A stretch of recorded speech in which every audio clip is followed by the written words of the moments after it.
সকালে ঘুম থেকে উঠেই না বিছানা ঝেড়ে আর ওদেরকে আমি খাটে তুলে দিই। কারণ সারাটা রাত ওরা একা থাকে।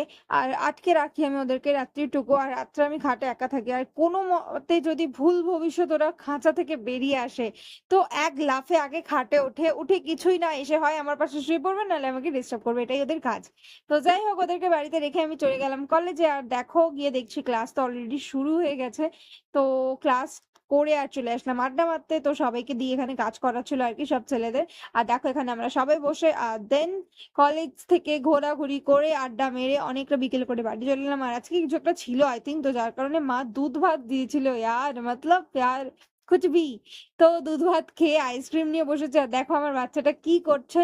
তো এখন ওকে একটু আদর করে দিতে হবে, এতটা সময় আমি ছিলাম না। আর ও আইসক্রিম খাবে বলে পাগল হয়ে যাচ্ছিল। গাইস সিরিয়াসলি, না না, এটা শুধু আইসক্রিমের ক্ষেত্রে নয়, আমি যাই খাবো না কেন ওর সেটা লাগবে। শুধু ওর না, দুজনেরই। দুজনেই বিশাল বড় বড়